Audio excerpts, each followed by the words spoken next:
nze wangambira nti nyabo Sheebah njagala performinga ku Euro Festival nze ndi feminist nga yemwana nabagambye nze ndiwo kuwagira bakazi maani nga muzza ku stage kubanga alabika anoonya kudda ku stage alowoozamu ko nti singi akwatibwako obujula okuba okuyihitisi nyingi okusinga ezize simanyi kubanga nze sirina bujja so simanyi lwaki abantu babulina siyinza namulowoleza naye nga nakyo kisoboka buli kimu kisoboka so the thing is obujja nabwo tebwetaagisa kubanga nze kyendowooza omukyalo oyo ekizibu kyalina kiri kimu era kyenjagala agende yeyambe ye yennyini waliwo akatabo bakayita talent overrated agende akasome kitegeera kajja muyamba nnyo ategeere lwaki mu talent eyo tali mu kufuna mukyalina kolaki anti kati mwenna abajjudde wano muli basajja ekyo si kikulu naye namwe muli basajja temuli mukwogerako bannanga ate nekirala ekintu ky'abasajjayo temukireetanga nti eyo nayo achievement omuntu gyakola buli mukazi ku nsi alina omusajja buli mukazi ku nsi newabeera ku street olaba rapinga balalu ku street n'omusanga ng'omulalu yazadde so ekyokuba n'omusajja ewakaba naye temukifuula kya achievement buli mukazi asobola okuba naki nze kati ate ndi mukyala asobola okukola buli kimu bbaawo byatasobola kutuusaako sekyo bakiyita ki ate nze nnoonya mbaga kisinzira bw'onoonya ki mu nsi onoonya mbaga nze nnoonya bulamu bulala kyokutegeeza nti teweetaaga musajja kyeŋŋambye buli mukyala alina omusajja buli mwami alina omukazi kyendi mubagamba ekyomusajja okuba n'omusajja si kikulu temukifuula nga achievement nti bannanga omuntu yazimba omunyonyo tumukubira obugalo anti siyinza kugireeta naye era naye agiddamu sigyasulamu ate buli omu ayagala okusula awalungi byonna tubyeyogezayogeza naye okusula obulungi kintu kikulu Kwini olina ekibuuzo ky'obuusiza amaaso ekya mwami Masembe ate nga kyekibuuzo ekikulu ekituleese wano King Michael yajja mu kamera ng'ayogera alina show kyatulaga ipapula gwe naawe Masembe wakugambye otulage ku lisiti eziraga nti wabuukinga olina engeri gy'obuusewaomesindi naye atunula butunuzi mu kamera n'atulaga nti alinayo kankubuuza ekintu kimu taata nakugambye nti nze natambula ne ŋŋenda ku lugogo ng'omuntu yenna owa bizinesi nenkola due diligence nengena nenkebera nti lugogo eno eri booked nti nedda ekyo nemmanya ne bakubira n'omwami essimu eyaleeta omuyimbi bamuyita Mutima ne bamubuuza nti lwaki tewagamba muyimbi nti ekifo twagamba tekirimu ye yennyini n'atugamba nti bagenda bimaliriza awo wenvaawo nze nga business woman ekyo kiwedde ekyo nkiclarify nze sirina kutandika lutalo ku social media si ye kooti so ekyo kikoze eki kiwedde ngenda ku kirala nengenda nentereza show yange netweyongerayo kati sindi naye engeri yajazze n'agamba nti ate nze gye ŋŋamba gye nabookinga kuba nze nasooka okulanga yalina okujja nga nze bwe nagenda ekololo clarifying when nagenda what's that place cricket over ne clarifying naye alina okujja gye muli clarifying kuba nga nze mbawadde clarification yange ku Michael kati naye alina obbawo clarification ye kunze ontegedde bulungi kyaliwo nkategedde naye era tekamala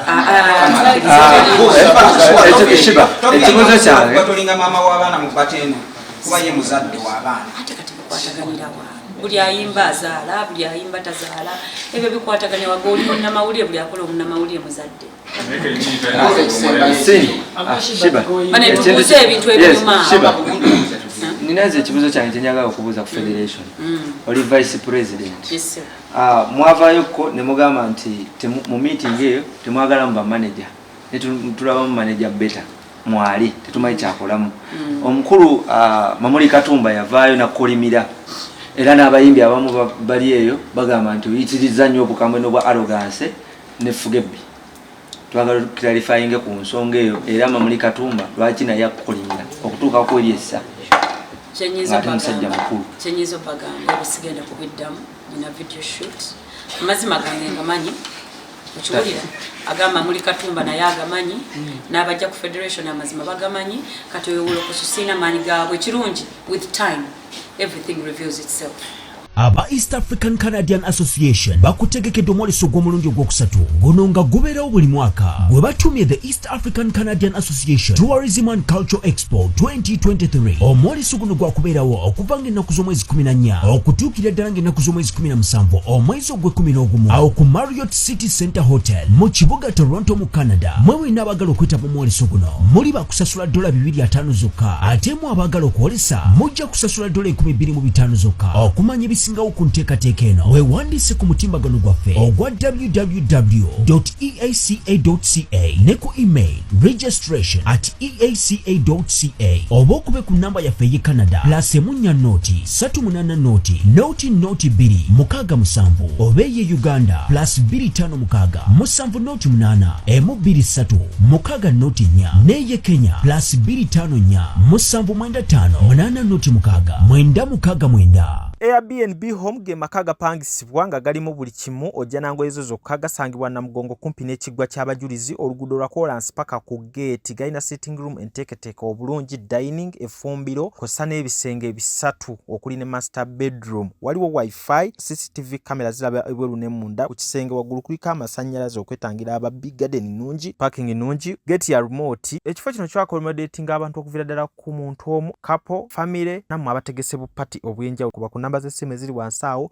Morris Cakes and Events Limited bakola cakes eza birthday, okwanjula, baby shower, bridal shower mu buli design yonna gy'oyagala, traditional cakes n'ebika ebirala kw'ossa n'okutegeka emikolo ne girabika bulungi. Basangibwa wa Kaliga okumpi n'akatale k'aba veteran. Ku namba z'essimu z'olaba wansi awo ku call ne WhatsApp. Kola order keeke ekutuukako yonna gy'owangaalira. Gwe ayagala okuzimba biodigester oba septic tanka ey'omulembe guno giyite kaabuyonjo etali ya ssente ate ng'egenda mu kifunda, tewunya ate tenunwamu. Oyina ssomero, oyina ddwaliro, mizigo, maka. Kubira abaali Hila Holdings Uganda Limited ku namba z'essimu z'olaba wansi awo ku call ne WhatsApp babeere ng'ate bakutereereza ebya kaabuyonjo mu kifo kyonna ky'oyagala ogiteekamu. Waliwo concert endala ebaddewo eya King Michael nga naye yagikola September nga 15 azze ebbanga ng'agiranga out of the blue n'otukubako surprise. Agirangidde ebbanga ki? Eyagamba agirangidde ebbanga ddene. The issue ya Mikael. Yes. Nagenda ku wajagamba jalanga. Cricket over. Twakubayo amasimu. Nze mbadde mu business for so long. Sobola kubeeramu obuvuyo tebulina kyebunyongerako. Nkoze shows nyingi nnyo ng'oggyeko maiden shows, nkoze shows nyingi nnyo era tewali yali ampulidde ku mukavuyo ngaako. So siyinza kukwata nange ate erinnya lyange neniteeka mu buvuyo nga obwo. So nange nali na finalizing under 15th. Naye the thing about me buli mwabere ne timing y'okulanga nze ng'ate saalaba na Michael's 15th nga sijiraba nko bantu wonna. So ne bakiŋŋamba nga sinnata nali ngenda kutanga batubadde meetings eziwerako for the show Yolo Festival kane tugamba officially katukole ki Victoria University esookera ddala yasookera ddala okubookinga olunaku lwawe baali bagenda dukolerako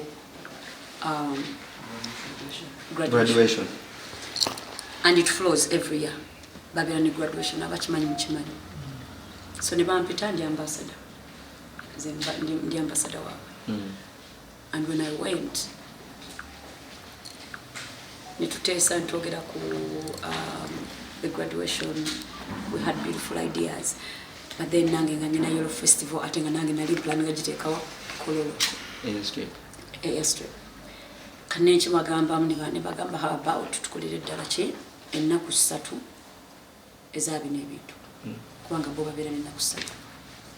olisookera ddala bakola master class era egenda kubeera okulwokuna before we tugenda ku show wagenda kubeera okulwokuna omwami bamwita Vusi ajja mu Uganda inspirational speaker ayogera ku business n'engeri gye tulina okwekwatamu ng'abantu abali mu business. So Victoria University on Thursday egenda kukoleyo netugamba tutukole mu Thursday master class, Friday tukole Yolo Festival kumacha tusookere Yolo Festival tugenda kugulawo nga bukyali saawa nga nyezo kumacha eno nga graduation egenda mu maaso ngateneno Yellow Festival ndonge tambula ab'emichomo ab'emizannyo Yellow Festival tebeeranga woko njagala create nga kintu kipya naye njagendayo so we twakkiriziganya nayagala idea we settled with it netugamba tukole masterclass Victoria University masterclass tumala jimala tukole graduation ku machakulo 5 n'olunaku lonna then nga wetuyingira mu Yellow Festival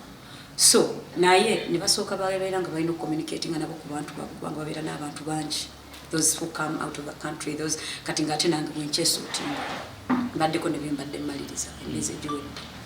betwamalufuna obudde ntukiriziganya ku date way before nenga titunagita atwagala kwetereza kati ze ntadde nga tutuuse okutandika okukola tumaze okukola groundwork ate mpulira nti ne King Mike I didn't mind because the city mukavuyo nengamba manager wange Diresa okimanyiko kubanga yabeera ku ground nangamba badde mulaba nga alanga naye ate nakubiyesimu ki teya booking kifo okumakinga sure kyendi mukukola consciously nze nganze mutima gwange kituufu because I believe right is right, wrong is wrong nengenda ku cricket over nakuba yesimu nenjogera n'omwami manager waawo namugamba nze Sheebah kalungi waliwo ekintu kubuzaabuza business yaffe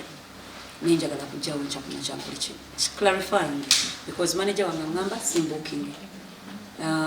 ne ba Victoria University bagendayo okubuuza abagamba simbooking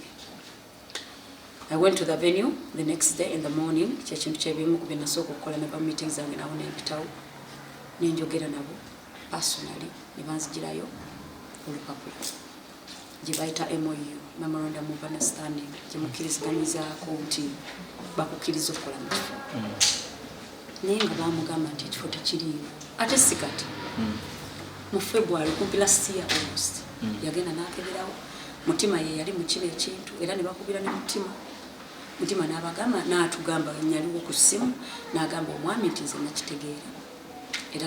nannyonnyola dda n'omuyimbi nesimanyi lwaki omuyimbi akyalanga ki kati nganze wa business ffe ebyaffe biwedde tubitaddemu sente already byaddala ekifo twakibookinga ddala Victoria University yise abagenyi baabwe nange ntandise okunoonya sponsors bange shegenda kola ki kubeera amannya gange nze Nsuuga Mustafa nkola ne Alihira Holdings ate era tetusijja bayita baavu omuntu wa wansi omufuna mpola fenna gye tuggwa nange ndi mufuna mpola so sikolera bantu sina kika kye ngamba mbuno nno nkolera baneeno wabula buli omu nga bwozze bwe tukola ki bwe tukwata kati Alihira Holdings Uganda Limited tusangibwa Kamoocha Prince Charles Drive plot 45 Kamoocha we wali offices zaffe tuyine namba z'amasimu esooka ya Airtel 07017669992 neya MTN 0789224230 abasinga batumanyira mu biodigester kuba bwe tuvudde ennyo mu kamera naye nga baklanti baffe abapya n'abakadde bagenze bakitegeera nti no ne general construction yenna mwetuli